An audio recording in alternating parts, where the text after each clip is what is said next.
जरा सोचो, एक अरबपति आदमी जो कल तक तुम्हें जानता तक नहीं था तुम्हें अपनी पूरी संपत्ति का वारिस बना दे। लेकिन इस सब की क्या कीमत चुकानी पड़ेगी ये तो कहानी सुनकर ही पता चलेगा। कहानी की शुरुआत रिक नाम के गरीब लड़के से होती है जो अपनी बीमार माँ के साथ रहकर उनकी देखभाल करता। और एक दिन जब रिक अपनी माँ के लिए खाना बना रहा था तो उसकी माँ ने अचानक बाइबल पढ़ते पढ़ते बंदूक निकाल ली। रिक समझ गया था कि कुछ गलत होने वाला है, पर अपनी माँ को बचा नहीं पाया। इस हादसे के 3 साल बाद भी रिक अपनी जिंदगी संभालने में लगा हुआ था। आज सुबह जब वो अपने काम पर पहुंचा तो उसे पता चला कि उसकी नौकरी किसी और को दे दी गई थी। उसे बिना किसी खास वजह के निकाल दिया गया था। जिसके बाद रिक अपने दोस्त जेरेमी के पास काम मांगने गया, जिसने जैसे तैसे जुगाड़ लगा के उसे एक बहुत बड़ी हवेली में काम पर लगवा दिया। वहाँ काम करते हुए रिक को थोड़ी चोट लग गई, जिसके बाद रिक ने वहाँ की मैनेजर एंटोनेट से फर्स्ट एड किट मांगी। जिस पर पहले तो उसने रिक की मदद करने की बजाय उसे डांटना शुरू कर दिया। पर जब रिक ने उसे बताया कि वो अपनी मरहम पट्टी करने के बाद दोबारा काम पर लग जाएगा तो एंटोनेट उसे मरहम पट्टी के लिए मैंशन के अंदर ले गई। इधर रिक अपनी मरहम पट्टी कर ही रहा था कि तभी एक दूसरी नौकरानी ने एंटोनेट के कान में कुछ बोला, जिसे सुनते ही उसने रिक को वापस बाहर जाने को कहा। हवेली से बाहर निकलते वक्त रिक की नजर टेबल पर पड़े पैसों पर गई और अपनी मजबूरी को याद करते हुए उसने 1-2 नोट उठाने का फैसला किया। पर जैसे ही वो उस कमरे से बाहर निकलने लगा तभी उसकी नजर उस मैंशन के मालिक जॉर्ज पर पड़ी, जो वहीं पास बैठकर रिक को चोरी करते हुए देख रहा था। और अगले ही सेकंड एंटोनेट भी वहां पहुंच गई और उसने रिक को उसी वक्त नौकरी से निकाल दिया। और ये बात सुनते ही रिक काफी ज्यादा डर गया और उसने अपनी गरीबी का हवाला देते हुए जॉर्ज से माफी मांगना शुरू कर दिया। और उसे असली हैरानी तब हुई जब जॉर्ज ने उसे माफ करने के साथ साथ वो पूरे पैसों की गड्डी ही उसके हाथ में एडवांस पेमेंट के तौर पे पकड़ा दी। उसी रात रिक अपने दोस्त जेरेमी के साथ शिफ्ट हो गया, जहाँ जेरेमी ने उससे मजाक में पूछा कि अगर उसे बहुत सारे पैसे मिल जाएं तो वो क्या करेगा। जिस पर रिक का कहना था कि वो सभी अच्छी अच्छी जगहों पर घूमना चाहेगा और इस सबसे पहले वो अपनी एक्स तान्या के साथ दोबारा रिलेशनशिप में आएगा। और उसका ये जवाब सुनकर जेरेमी ने उसका मजाक उड़ाना शुरू कर दिया।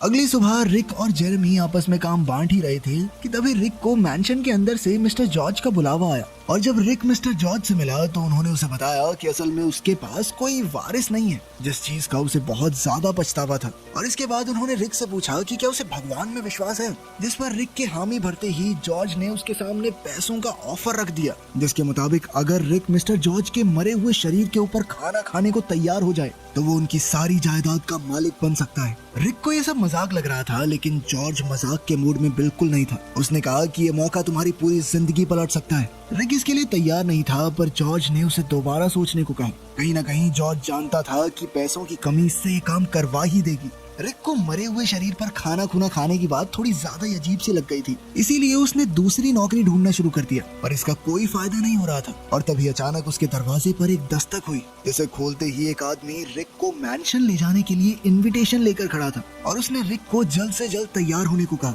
थोड़ी देर बाद जब रिक मैंशन में पहुंचा तो एंटोनेट ने उसे मिस्टर जॉर्ज की मौत के बारे में बताया और फिर उसके सामने एक कॉन्ट्रैक्ट भी रखा, जिसके मुताबिक अगर रिक ने जॉर्ज के शरीर पर रखकर खाना खा लिया तो वो जॉर्ज की सारी जायदाद का मालिक बन जाएगा। पर इसके लिए उसे सारा खाना खत्म करना जरूरी था और साथ ही वो चाहकर भी किसी को इसके बारे में नहीं बता सकता। रिक को पहले तो कुछ भी समझ नहीं आ रहा था, पर थोड़ी देर तक सोचने के बाद वो इसके लिए तैयार हो गया, क्योंकि वो एक कंगाली की जिंदगी जी जी कर थक चुका था। अब रिक को जॉर्ज की लाश के ऊपर खाना रख कर परोसा जा रहा था और वो जैसे तैसे हिम्मत जुटाकर खाना खाने लगा।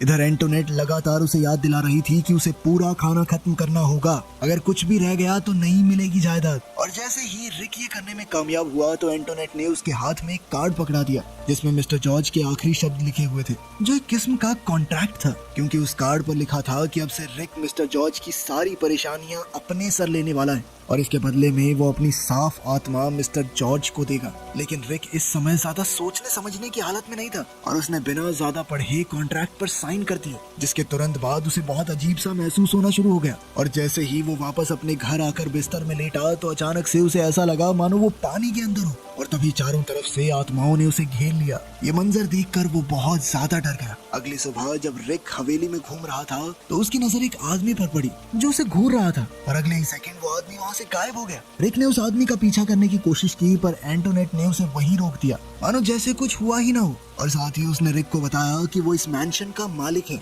और वो बस अपनी मर्जी से सारा काम करवा सकता है। पर फिलहाल उसे समझ नहीं आ रहा था कि आखिर वो अपनी इस नई जिंदगी के साथ करे क्या। तभी एंटोनेट ने उसे एक अनलिमिटेड क्रेडिट कार्ड देते हुए अपनी नई जिंदगी का ज्यादा से ज्यादा मजा लेने को कहा। थोड़ी देर बाद बाद रिक अपना सामान लेने के लिए जेरेमी के घर गया। यहाँ उसने जेरेमी को कुछ पैसे देने की कोशिश की। इन्हें लेने से जेरेमी ने साफ इनकार कर दिया। वहाँ उसकी मुलाकात एक बार फिर से अपनी एक्स तान्या से हुई, जिसने उससे पूछा कि क्या उसकी कोई लॉटरी निकल गई है, जिस पर रिक का कहना था कि लॉटरी से कुछ बहुत बेहतर हुआ है। वो अब तान्या के साथ कहीं बाहर घूमने जाना चाहता था, पर तान्या ने इसके लिए साफ इनकार कर दिया क्योंकि उसे अभी भी रिक पर पूरा भरोसा नहीं था। इसके बाद रिक एक क्लब में गया जहां उसने अपने लिए सबसे महंगी शराब ऑर्डर कर दी और उसके इस मिजाज को देखते हुए एक आदमी ने उसे ये कहते टोक दिया। वो कहने लगा कि इतनी महंगी शराब पीने की हैसियत नहीं है तुम्हारी। उसकी इस बात से गुस्सा होते हुए रिक ने 2 बॉटल खरीद ली, एक अपने लिए और एक उस आदमी को दे दी। इसके बाद जब वो शराब पीते हुए वापस हवेली में पहुंचा तो उसे एक औरत दिखाई दी और जब उसने अपनी नाक को छुआ तो उसे एहसास हुआ कि उसके चेहरे पर खून लगा हुआ था। पर जैसे ही उसने वापस उस औरत की तरफ मुंह घुमाया तो वो वहां से गायब हो चुकी थी। लेकिन फिर अगले ही सेकंड उस औरत ने रिक को दोषी बताते हुए उस पर हमला कर दिया, जिस दौरान रिक को एक बार फिर से पानी के नीचे होने का एहसास हुआ और जब वो वापस होश में आया तो वो जमीन पर पड़ा हुआ था। अपनी ये हालत देखते ही रिक तुरंत एंटोनेट के पास पहुंचा और उसने एंटोनेट पर इल्जाम लगाया कि उसने ही कोई नशीली दवाई दी होगी उसे, जिसके चलते उसे भूत दिखाई दे रहे हैं। उसकी बात सुनते ही एंटोनेट तुरंत सब कुछ समझ गई और उसने रिक को सबसे पहले शांत होने को कहा, पर रिक को उस वक्त सिर्फ अपने सवालों का जवाब चाहिए था और उसने तुरंत ही एंटोनेट से उस कॉन्ट्रैक्ट और मिस्टर जॉर्ज के आखिरी शब्दों को दोबारा से पढ़ने की इच्छा जाहिर की। और जैसे ही उसने वो आखिरी शब्द पढ़े तो अब उसे सब कुछ समझ आने लगा था और अब उसे एहसास हो रहा था कि आखिर उसने क्या किया है। लेकिन उसे अभी भी भरोसा नहीं हो रहा था कि जो कुछ भी उसके साथ हो रहा है क्या वो सच में हो सकता है। जिस पर एंटोनेट ने उसे बताया कि अपनी मौत से कुछ समय पहले मिस्टर जॉर्ज अजीबोगरीब जादू टोने में लग गया था ताकि वो अपने नसीब का पाप किसी और को दे सके। इससे वो मरने के बाद नर्क जाने से बच जाएगा। इसके बाद एंटोनेट ने रिक को एक किताब दिखाई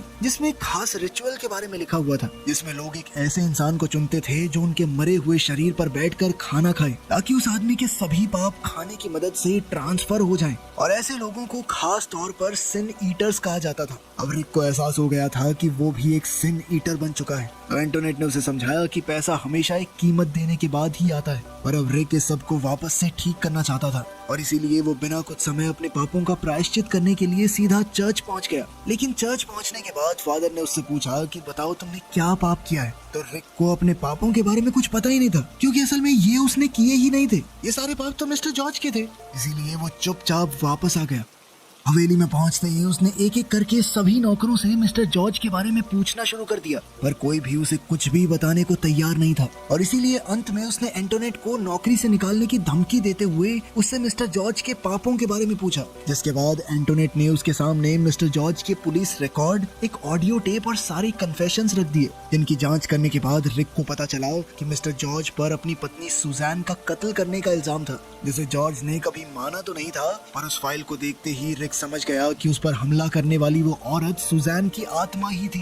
ये जानकारी मिलते ही रिक दोबारा से चर्च गया और उसने फादर को अपने पाप के बारे में बताया। इसके बाद फादर ने उसके पाप को खत्म करने के लिए जीसस से प्रार्थना की, जिस दौरान एक बार फिर से सुजैन ने रिक का गला दबाने की कोशिश की, पर खुशकिस्मती से फादर की प्रार्थनाओं ने समय रहते सुजैन की आत्मा को वहां से भगा दिया। थोड़ी देर बाद रिक को तान्या का फोन आया, जिसने उसे जेरेमी के अजीब बर्ताव के बारे में बताया और वो चाहती थी कि रिक एक बार जेरेमी से बात कर ले। उसी रात रिक को टीवी देखते हुए एहसास हुआ कि कोई आदमी उसके सोफे के बगल में खड़ा हुआ था और जैसे ही वो उस आदमी को देखने के लिए मुड़ा तो अचानक एक लैंप सीधा नीचे गिर गया और जब रिक उस लैंप के पास पहुंचा तो एक मास्क पहने हुए आदमी ने उसका पीछा करना शुरू कर दिया, जिससे बचने के लिए रिक एंटोनेट को आवाज मारते हुए सीढ़ियों के ऊपर भाग गया, जहां उसकी मुलाकात खून से लिपटे हुए एक छोटे बच्चे से हुई। उसी वक्त एंटोनेट भी वहां पहुंच गई और उसने रिक की हालत देखकर उसे शांत करने के लिए बैठाया और इसके बाद उसने रिक को बताया कि असल में मिस्टर जॉर्ज भी एक बहुत गरीब परिवार से ही था और उन्होंने भी अपनी किस्मत एक सिन ईटर बनकर ही बदली थी, जिसका मतलब था कि मिस्टर जॉर्ज ने भी कई सारे पाप अपने सर लिए थे और अब उनके जाने के बाद ये सारे पाप रिक तक पहुंच चुके हैं। एंटोनेट का मानना था कि अब ये सब कुछ कभी खत्म नहीं होने वाला, क्योंकि मिस्टर जॉर्ज के साथ भी ऐसा ही हुआ था और इन्हीं डरावनी आत्माओं से परेशान होकर उन्होंने अपना जीवन त्याग दिया। अब रिक भी सबसे आजाद होना चाहता था और इसीलिए उसने एंटोनेट से इससे बाहर निकलने के रास्ते के बारे में पूछा, जिस पर एंटोनेट ने उसे बताया कि बाहर निकलने का सिर्फ एक ही रास्ता है कि वो अपना बोझ किसी और इंसान को दे दे जो इसे लेने के लिए तैयार भी हो, और अगर वो ऐसा नहीं करता तो उसे मरते दम तक यही सब झेलना पड़ेगा। और साथ ही उसने रिक को पैसों से जितने मजे ले सकता है उतने लेने को कहा, क्योंकि पता नहीं कितने दिन जी पाएगा बेचारा। साथ ही एंटोनेट ने उसके दिमाग को थोड़ा शांत करने के लिए दवाई भी दी, लेकिन रिक ने कहा कि उसे इसकी कोई खास जरूरत नहीं है। अब वो दोबारा से फादर से मिलने के लिए गया, लेकिन उसने उसे चर्च में घुसने तक नहीं दिया। उस रात रिक के लिए सोना बहुत मुश्किल भरा हो गया था और उसे मजबूरन एंटोनेट की दी हुई गोलियां भी लेनी पड़ी। पर जैसे ही वो बिस्तर में लेटा तो उसे एक बार फिर अपने आसपास आत्माएं दिखाई देने लगी, जिन्हें देखकर वो इतना ज्यादा डर गया कि बिस्तर से नीचे गिर पड़ा। और ठीक उसी समय पर एंटोनेट भी वहाँ पहुँच गई।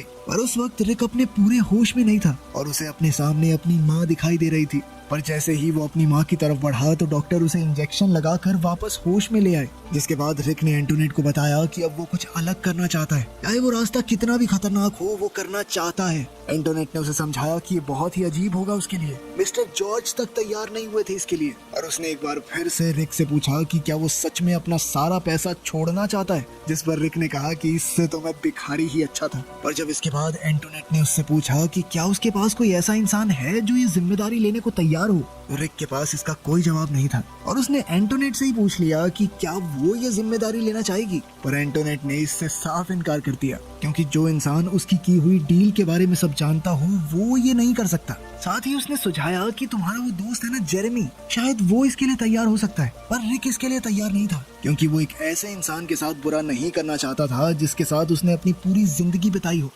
ठीक उसी समय रिक को जेरेमी का फोन आया, जहां उसने बताया कि वो बहुत बड़ी मुसीबत में है और उसे रिक से कुछ पैसों की मदद चाहिए। ये बात सुनते ही रिक तुरंत ही जेरेमी के घर के लिए पैसे लेकर निकल गया। साथ ही उसके पास अपनी बंदूक भी मौजूद थी। पर जेरेमी के घर पहुंचते ही उसे एक आत्मा दिखी जो उससे मदद मांग रही थी, जिसे देखते ही रिक ने उस पर गोली चला दी। पर असल में वो कोई आत्मा नहीं बल्कि तान्या थी, जो अब एक लाश बनकर उसके सामने पड़ी हुई थी। अगले कुछ सेकंड में रिक का ड्राइवर उसे लेकर वहाँ से निकल गया, जिसके बाद एंटोनेट ने रिक से वादा किया कि वो सब कुछ संभाल लेगी, चिंता करने की जरूरत नहीं है। लेकिन अब रिक इतना ज्यादा परेशान हो चुका था कि वो सब कुछ खत्म करना चाहता था, जिस पर एंटोनेट ने उसे याद दिलाया कि उसके लिए उसे क्या करना होगा। अब रिक बस अपना पल्ला छुड़ाना चाहता था। वो जेरेमी को भी ये श्राप देने को तैयार था और थोड़ी देर बाद ही जेरेमी वहाँ पहुँच भी गया। उसे तान्या के जाने का काफी दुख था, पर फिलहाल उसे रिक से किसी भी तरह का कोई काम चाहिए था, ताकि उसके पास खाना खूना खाने के पैसे तो हो जाएं। जिस पर एंटोनेट ने जेरेमी को बताया कि रिक चाहता है कि वो उसके लिए एक सिन ईटर बन जाए,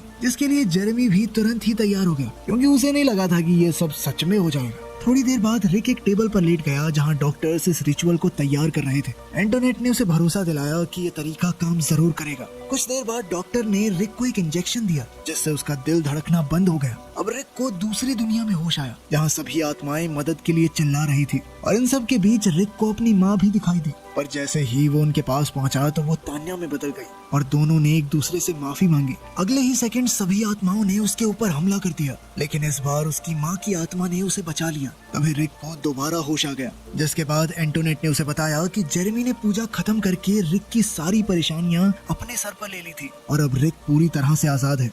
6 महीने बाद अब रिक वापस से कंस्ट्रक्शन लेबर के तौर पर काम करने लगा था। कहानी के आखिर में रिक एक पार्क में बैठा हुआ था, पर उस वक्त वो अकेला नहीं था, बल्कि तान्या की आत्मा उसके साथ थी। रिक ने अपने इस पाप को जेरेमी के मत्थे नहीं डाला, क्योंकि रिक को तान्या से कोई डर नहीं लगता था। आज भी उसके दिल में कहीं ना कहीं तान्या के लिए प्यार मौजूद था। उधर एंटोनेट ने जेरेमी का नाम एक किताब में लिख दिया, जहाँ सभी सिन ईटर्स के नाम दर्ज थे। अब उस हवेली में मौजूद सभी आत्माएं जेरेमी को डराने लगी थी, जिसकी चीखों की आवाज एंटोनेट तक भी पहुंच रही थी। और उसकी आंखों से ये बात साफ थी कि अब भी इस हवेली के अंदर कई और सिन ईटर्स का आना बाकी है। वीडियो पसंद आई तो लाइक कर देना, चैनल को सब्सक्राइब कर लेना। मिलते हैं अगली वीडियो में।